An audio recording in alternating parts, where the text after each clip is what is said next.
Welcome to the CEO Bros Podcast, After Hours, with Brian Baldoff, co-founded, grew, and sold VHT Studios. Brad Baldoff, CEO and co-founder of By Your Side Autism Therapy Services. Matt Croak, the consummate entertainer, jack of all trades, and serves as our host.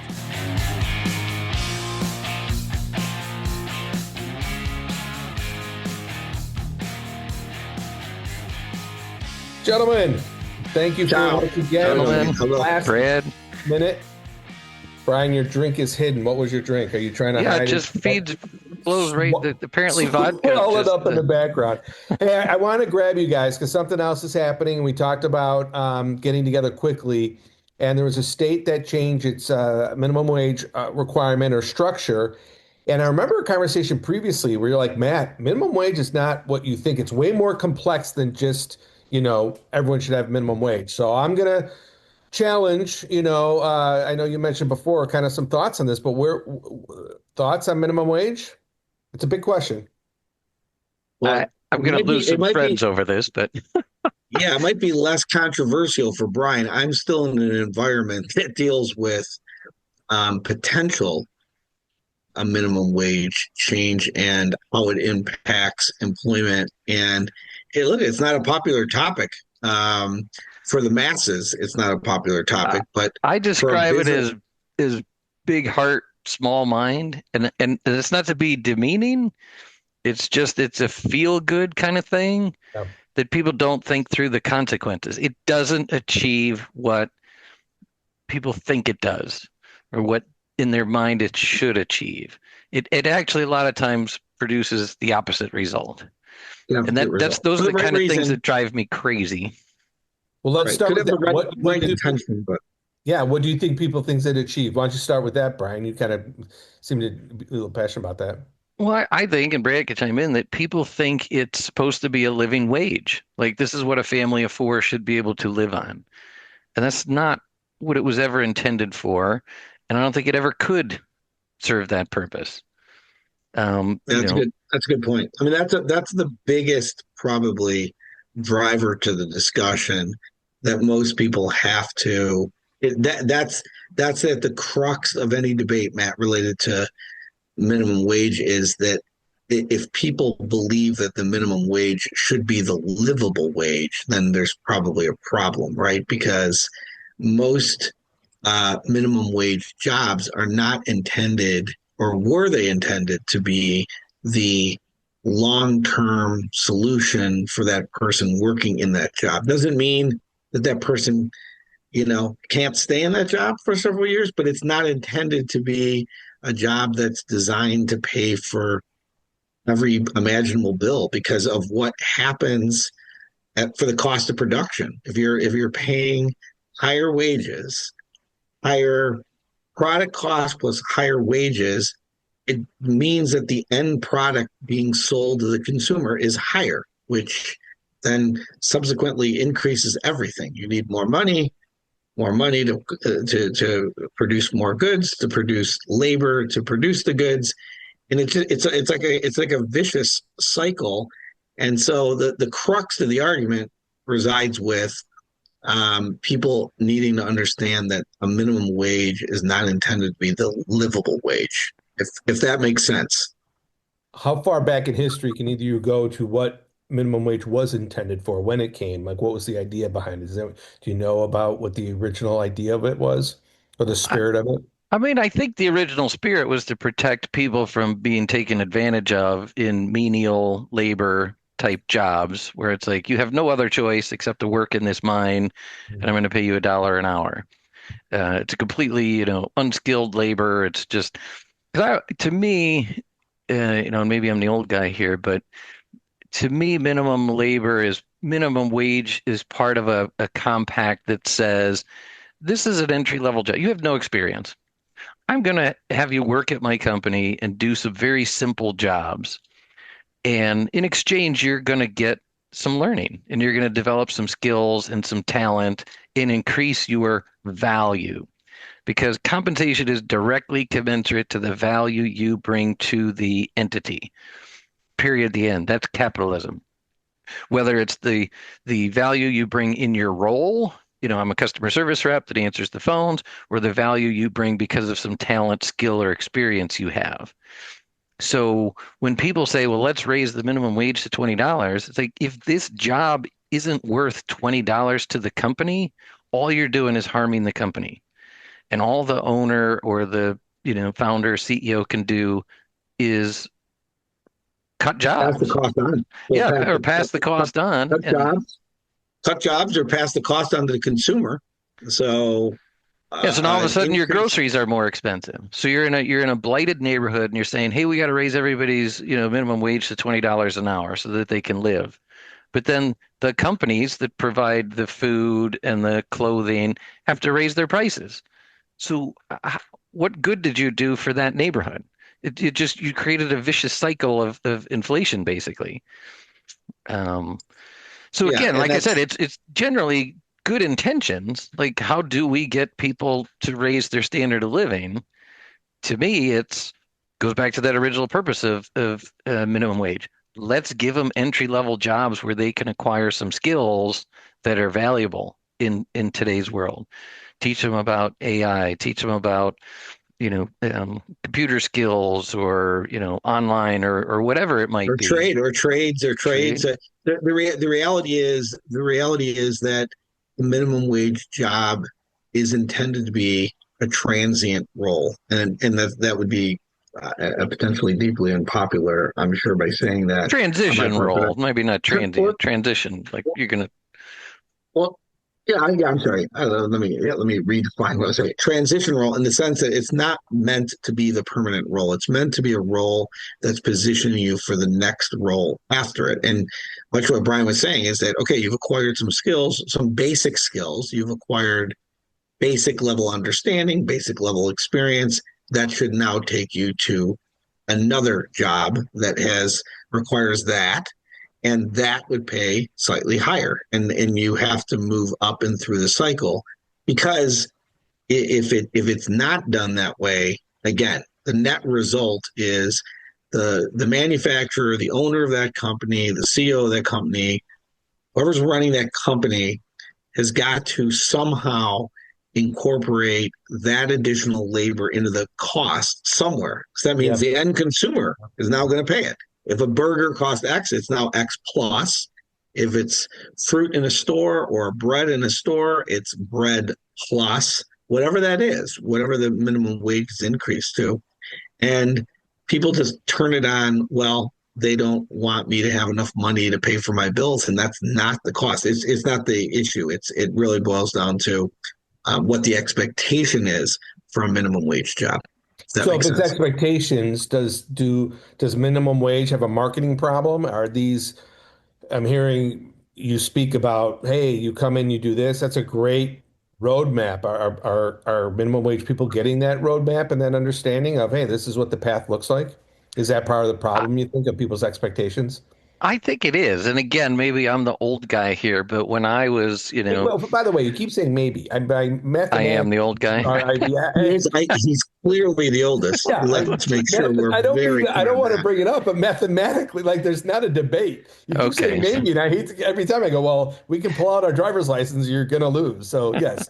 So I as meant the old guy of the I meant amongst Yes. our viewers, not just you three. I'm sure there's Oh, people oh, older oh, than me that's not watching what I. this. And That's not how I took it. gonna they'll tell him, remember Brandon's gonna this. tell When him. when I was a kid and you started your first job when you were 16, 15, 17, whatever, you worked at a gas station cleaning windshields and you got minimum wage. You worked at a grocery store and you bagged the groceries. You had a newspaper route. You worked Park a District. yeah, That's park district or a desk at a retail store where you put stuff in people's bags. These, jobs didn't require any skills. They were basically about learning how to work, how to show up on time, how to interface with customers, how to do a task or an activity. And hopefully you would move on from there to decide, what things you like, what things you don't like. But somehow it's morphed into this now. Well, people at fast food restaurants deserve $15 an hour. Well, you know what the impact of that is? 2 months later, it's all kiosks.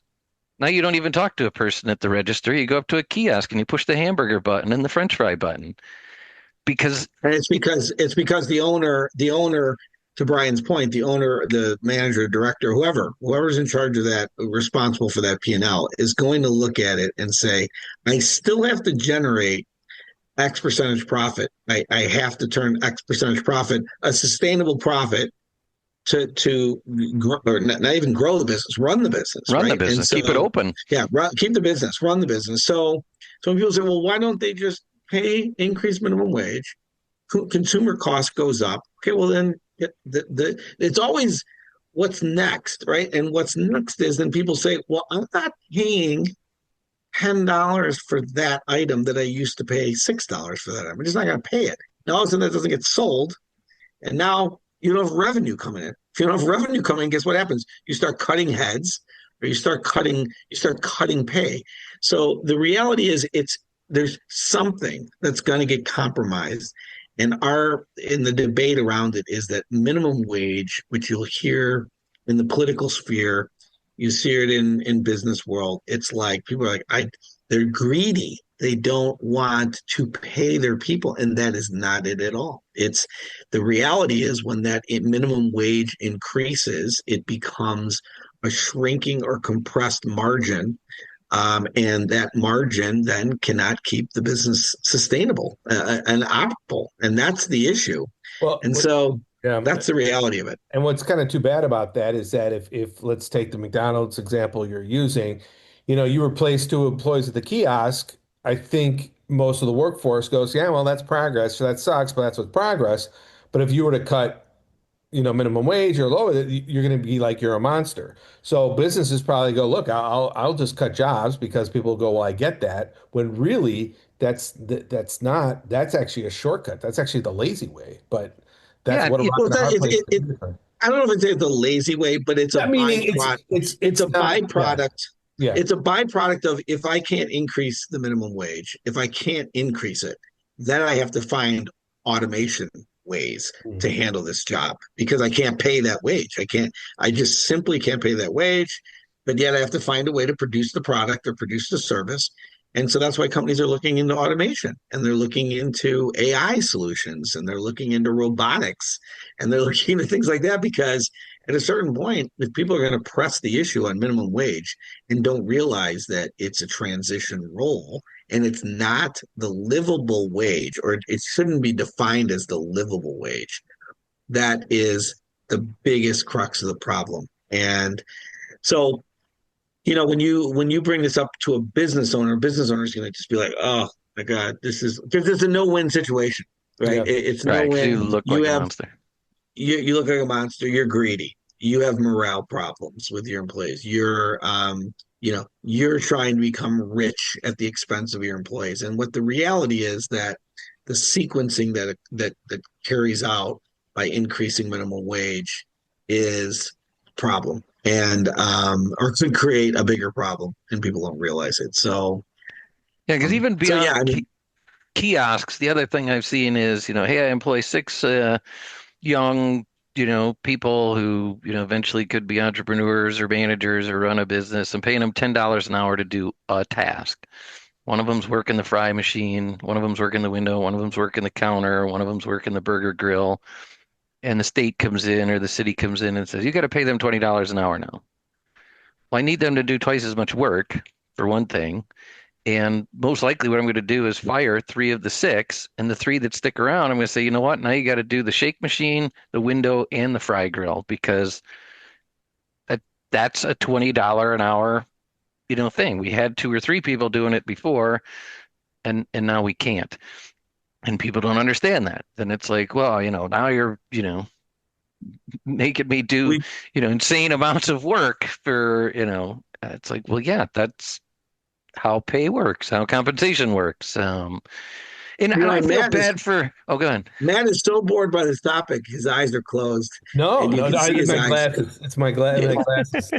He takes his There glasses off, it and is. they're like 'Cause It looks I pretty just good. feel No, bad for honestly, young we kids. didn't Like we when you're didn't actually talk 16, about this. 17, Yeah. what do you do to learn how to work?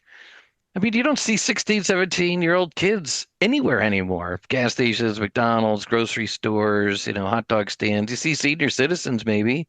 You see people in their 30s. It's like, okay, you know, eh, like how do they and we've experienced this when we get people in entry level positions that aren't, a minimum wage position, they have no experience. They've never worked with a customer before. They've never used the computer before or cash register. Where do you go for that experience? Like that was a big benefit to me of, McDonald's. Think how many people came through McDonald's University, basically. Yeah.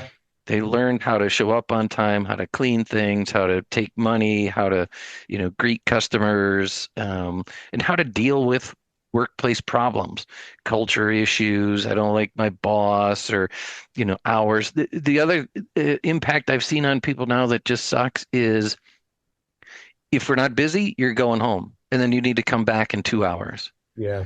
In the old day, I'm paying you, $10 an hour. It's like, we'll just stay for the 5 hours, even if we're not busy. I'm paying you $20 an hour and there's no customers, go home for an hour. I'm not paying you. That's something we actually experience in our business today is that we just cannot afford to pay a higher wage for something that's not reimbursable or paid by an insurance payer. And we have to send people home. The business would not sustain itself. I wish I could sit one on one with every employee of our company and explain that to them that it's just not sustainable to do that. They think it is, but it's not. And so the reality is then you have to send people home. And that's why every time I hear this in the background of, wow, the state is talking about increasing their minimum wage, it's like we are heading for, unless the payer structure increases their wage, which it isn't in the case of the environment we're in, which is autism therapy. There's nothing there's nothing you can do to combat that. So you're pushing a wage up with a reimbursement that's not, and that margin's compressing. And if that margin compresses, that's your operating profit to sustain itself and or grow. That's why you'll hear business owners like just gasp over minimum wage because it's literally not something that can be taken for granted and or not. It's not understood. Brian's point about like it's often confused or it's misunderstood. It truly is. It's a big problem. So Well, in Chicago we this take year, it. What would you do, Brian? So your point is, from our standpoint, we know it's out there, it's an issue. I mean, so we just got to keep pushing the envelope to say, hey, minimum wage has got to stick at a certain number, and that's it. And we can't you can't exceed past a certain numbers, or it's not sustainable. right? Well, I mean, for me, either like retire, like I did, or like you said earlier, it does get into politics because this to me is a lazy and not well thought out um, policy that, we need to help people um, elevate themselves and live a better life, which is very laudable, but just giving them money. I mean, we've proven over and over again in different ways that just giving people money doesn't solve the problem. It makes them dependent on you. Um, Giving, and there's, a lot of people have talked about, okay, let's spend the money on job training instead. I'm all for that. Like, and I think companies should have to probably pay into that. So instead of paying minimum wage, pay into some job training programs in your community or your neighborhood. I mean, you're starting to see the big tech companies do it because they can't get people with the skills that they need. It's like, well, crap, if I have to go out and teach people how to do it, I'll invest in that because I got to get people from somewhere that know how to work, know how to do things, specific tasks. I mean, the other gripe I had was, Chicago this year changed the law on restaurant workers, where now they have to get, I don't remember exactly how it works, but basically it discourages tipping because it says they have to get minimum wage So restaurants can't use tips as part of a waiter or waitress's, compensation.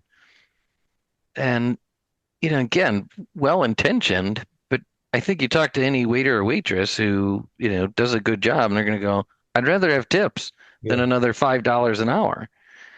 Um, But it kind of came down to, I think, that issue of, well, the restaurant's dead from 1:30 to 3:30, and they're being ripped off They because got paid some. they're only getting paid $7 an hour. So let's force them to pay 15. Well, okay, and especially now that tips are going to be tax free, I think people would much rather get the tips. I don't, Do you think the tipping system's broken, or do you like the tipping system? I don't have the knowledge. I know in some uh, countries they don't It's, do it. Do you think it'd be it's better? abused. I think It's being it's abused, definitely abused. I'm tired right? I of, mean, I'm sure I'm not the only one who's tired of, somebody handing me the That's what I mean thing. for the jar. consumer, right? I'm talking about for the consumer. Yeah, I It's mean, to basically somebody takes your order at a cash register, I'll take a hamburger and fries, and then they hand you something that says, how much do you want to tip them? 15%, 20%, or 25%? Like, for Well, it's what? zero. Yeah, Yeah, they there's just zero literally never. handed something through the window. I mean, and it sounds, it's so funny coming from a couple CEOs. It sounds greedy, but it's really not, because the reality is, if the minimum wage gets pushed up to equate or account for the tips, as Brian was mentioning, something's going to give. Right. So Yeah. you're well, going to and just pay. You're going to a worker's going to be let go. Uh, your hamburger's going to cost $5 more per burger, and everybody's going to be impacted by it. But something's going to give. It's not going to just like get evaporated into that business and say they're just going to eat it, because their profit margins are already compressed. Cost of living increases. You're always pushing. You're trying to push the envelope on how many sales, how much revenue can come in. So the margins are getting squeezed. They're getting pushed, and then when you hear something like, well, you have to pay your workers for remedial labor higher to meet a livable wage, well, guess what? Something's got to give. Something's going to give. And people don't like to hear that, but it's the reality of it. And that's what a business owner has to deal with. And so, is there a short answer for it? No, I mean, we got to contest it. Minimum wage can only be literally a certain point. If a minimum wage continues to climb, there's problems. There's serious problems. You're going to see a lot more robotics. You'll see a lot more AI. You'll see automation. As Brian was talking about, you'll see the kiosks. You won't see workers. Well, you'll see You a know, whole generation that has never had an entry level job and won't know the basic skills of going to work, showing up, picking up a broom, saying hi to a customer, being friendly with employees, because you can't just jump from zero to $40,000 a year. I mean, $40,000 a year requires some skills that you have to attain somewhere. You don't get them in school. Um, yeah. Well, you're really depressing me. I'm sorry. I was I actually having a good day today, and I knew we were going to talk about this topic when Matt reached out to us and said, "Hey, what do you guys think about this? Why don't we pull a podcast?" And I said, "Yeah, that would be a good topic, because Brian and I feel pretty spirited about it." But now, as I sit here in this dark room, I well, feel I'm supposed to be depressed. I'm supposed to Feel be more the depressed. more the counterpoint. But Depressed. you talk about a couple interesting things. Is that even as a consumer, you talk about that tipping overuse, and I'll shout out my local Jimmy John's. I go in there every time, and they go, "Okay, that's your total. Hit the cancel button." I mean, they tell me right away, just hit it. Don't even tip. oh, Because if I'm already paying, now $15 for lunch, it used $15 to be for a 10. For a sandwich. sandwich. Now it's going to be $20 with the 10. And I'm not going to go out to eat anymore. And then they're not going to get the business. It will come back. It will come back to bite them. That's right. That's right. You guys remember when tacos at Taco Bell were 49 cents or 39 cents a taco? I think they were. Now I know. it's like they're crazy. Slopping a piece of paper is like a buck 79. So it's like, I mean, that's just a small, but by the way, huge Taco Bell fan. I was So going to let's Me say, make too. sure. so that's Let's going put on Let's the, Taco make Bell on the list. On the, yeah, Taco Bell's I on the don't have list. any Oh, Brian, you're capabilities for the good? list on Zoom, but oh we'll, yeah, I love Okay. Taco Bell. I we'll have, grew up on Taco Bell. All right. So next podcast when we're in Studio G, bring we up will. the Taco Can we Bell. bring this up and we say we need Taco Bell? We all universally support Taco Bell's on the left side of the board. Left side, Brian. It's up as a highly likely probable sponsor that we'd go after because we all love Taco Bell. We love the run for the border. Run for the border. Well, I don't know if you ever heard, one of the things that drove their business, they did a study and found out that like 70% of their customers ate their Taco Bell in their car. And so it Yeah. drove their whole product philosophy. And I did too. I was in sales. So I would stop there, 2, 3 times a week and you just eat in your car. And there weren't many other things that you could eat in your car without making a mess, besides Taco Bell. So it was smart, research and product Well, development. well, according to you, you could eat Eddie Well, Spaghetti, Eddie Spaghetti um, would be good, pub, yes. rigatoni on the road, as I they think call you it. could. I mean, maybe they give you a little bib with it, but it comes in a bowl and you get a spork, a spoon fork to eat your mostaccioli noodles and your Yeah. marinara gravy sauce, whatever. Wait, do I have to challenge you? Nice, You don't nice. Taco Bell? You think is clean eating? You don't think it's messy? Tacos and burritos? They try to wrap Well, everything so that it I mean, doesn't. they put All everything in a right, wrap so okay. you I need to know. get, I mean, yeah, you can eat okay. it on paper, right? Yeah, I that's mean, fair. I know Maybe so. listen, I know we veered off, but I look, the reality is where I want to summarize the whole minimum debate wage because it's fueled out there right now because Brian, I think Brian's mentioned me like every time a state changes, he says Yeah. something like, yeah, did you see such and such has increased their minimum wage? And I'm like, yep. And people don't know what that means. They will just complain. I think California made an argument. One of the Congress people could have been even Maxine Waters or whatever her name is, and she's like, minimum wage should be $50 an hour. It's like, okay, well then burger is going to cost you $125 a burger. So you pick your poison. What do you want to do? But the reality is, every time a minimum wage changes in the state, there is a feeling, Matt, from our standpoint of like, oh man, because you're squeezing somewhere and that compression is going to create if you push on one end, it comes out the other side. This is one of those things where Like Taco Bell. if it comes in Now one you side, can it's see my coming eyes out the open. other, Now you can see my eyes open. especially with that fire hot sauce. No, That's right. but It's Wait, unintended consequences is what it but you is. do bring you do bring something up though, because you talked about it obviously in the healthcare industry. You'll say a burger costs 120, whatever. huge joke, Many yeah. health industries are limited by reimbursement rates. They can't go Right. more. Well, There is nowhere to go if insurance companies say this is what we pay. You're stuck. well, right. In the space we're in, Or obviously, we many have health. even more. We have even more. Yeah. Yeah, exactly. And exactly right, Matt. And the vast majority of healthcare providers, the reimbursement rate is fixed, and you do not have an ability to negotiate that. So if the reimbursement rate that's coming in for the revenue is fixed, and your labor is here, and the labor keeps pushing up, and this doesn't move, that's your profit. Hey, look, I mean, Along with rent and yeah, utilities and cost of everything. living's increasing, right? So as that compresses, as a business owner, as a CEO, co-founder of By Your Side, I am forced into something's got to give. So I can't increase my product to the consumer because I'm regulated by insurance, and so it doesn't matter what time of the day people are coming. We can't increase it anyways. So the reality is it's then headcount cuts. Then you have to start making headcount cuts. You have to find ways to automate.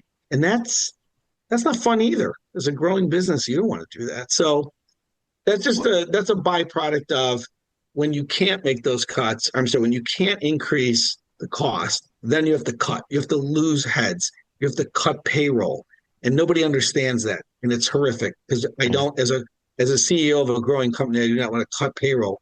But businesses that are not regulated by that fixed revenue line, they can increase the cost of their goods.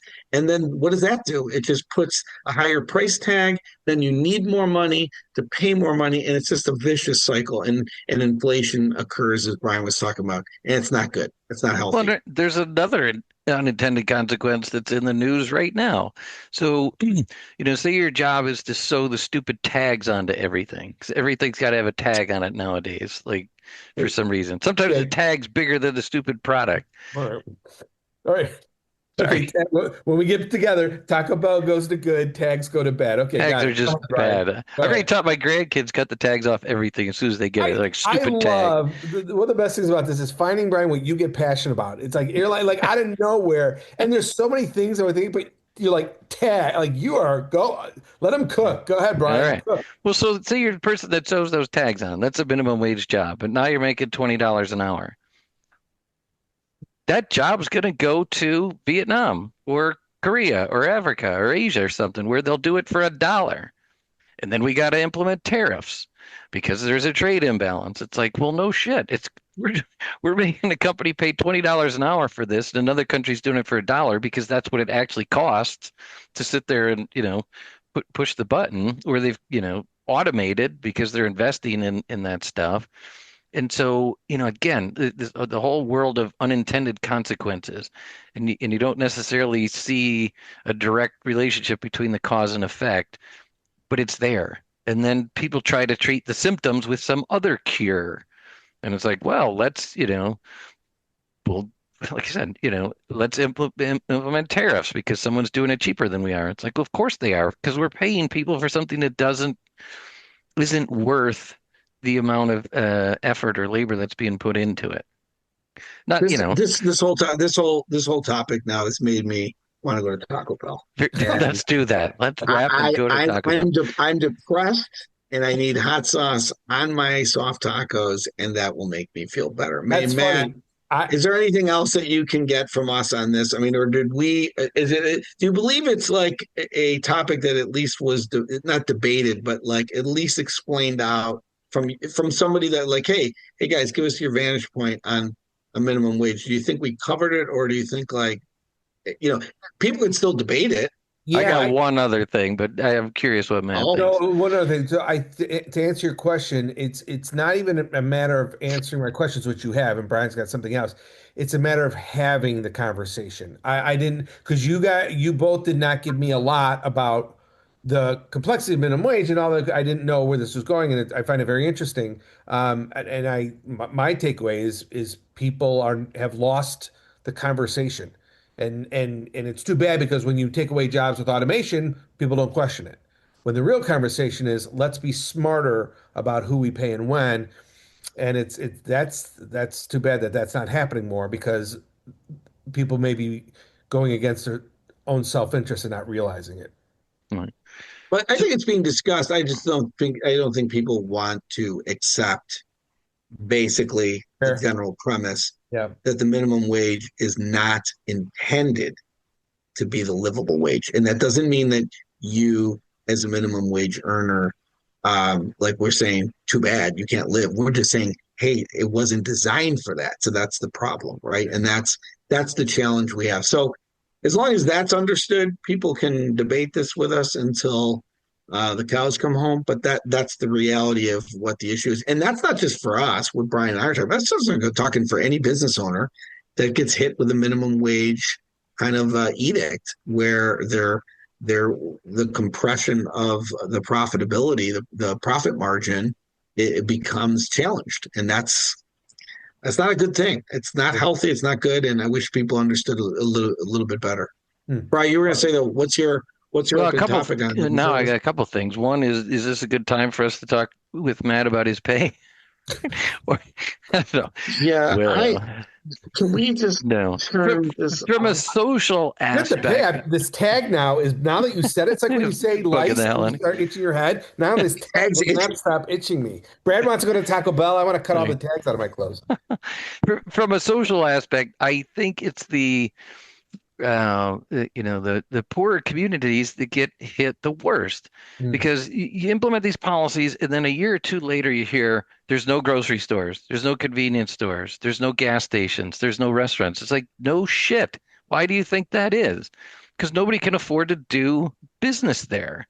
It should be just the exact opposite. They should, instead of employing 3 people at $20 an hour, they should be employing, 7 people at $10 an hour to And keep people supplying employed, those keep the food customer. deserts with food. Yeah, and services that are desperately needed. But the thing the other thought I had was just on, CEOs, since we're CEO bros. I think a lot of people blame CEOs and go, well, look at their pay. It's 1,000 times minimum wage, or it's 100 times minimum wage. And, while that's true, there's two things. One, generally with founders, CEOs, there's a second component to compensation, which is risk. It's not just the work they do, it's the risk that they undertook, financial, personal, all of that. There's value to that. For a CEO who's running a company, especially a bigger public company, their compensation is based on the value of the company. So the stock price or the price to investors. They're not being paid based on how much work they do during the day or what activities they do. And if they're increasing the value of the company for investors by millions of dollars a month, their compensation is going to be based on that because that's their job, that's their role. I think a lot of people don't understand that they're not here to run the company. They're here to increase the value of the company for investors, and that's what they're getting paid on. Is that fair? Is that right? Yeah, it's not a matter of it's right, wrong, or indifferent. That's what it is. That's the reality of compensation for executive leadership. And people can hate it all they want, but that's the crux of it is that you are put in a position to create shareholder value, however you can do it. Balancing quality, balancing a good product or service, balancing having your employees happy and delivering quality and training and developing them, but returning shareholder value. And if you don't do that, that CEO is going to be removed. So I agree with Brian on that. And again, not a popular topic because there's only so many people that are put in positions to do that. And everybody, the vast majority of the people see it as like, oh, well, they're greedy. They don't have the opportunity, or they could be doing more for the minimum wage and increasing. It's like, yes, but we just explained why. That's the reason. So, and again, I realize that I have people that work for us at Buyer Side that will watch this and see this. I hope they understand it. It's not about, too bad. It's like, no, this is the situation we're in, and we want to be it's sustainable. That's where the sustainability of a company, be able to generate a profit, to actually grow and hire more people and to be healthy. And if you're not, it's actually it doesn't end with a good outcome. So Matt does look like he's sleeping. I think he does. Yeah, we have to probably. I don't know how to. I don't know. There's like a puppet. Why don't you get the Mr. Magoo glasses that make your eyes look bigger? I know it's the way the frame is. Yeah, it's like we appreciate you taking this. Yeah. All right, I'm ready for Taco Bell. I think we can wrap here with a little Taco Bell. Wrap it up. Hit the like, subscribe button. Send us your feedback, your comments. We're always here for you. Thank you for subscribing. Thank you for supporting. And Brad and Brian, we will see you in Studio G next time. Until then, cheers. Yeah, cheers. See you, everybody.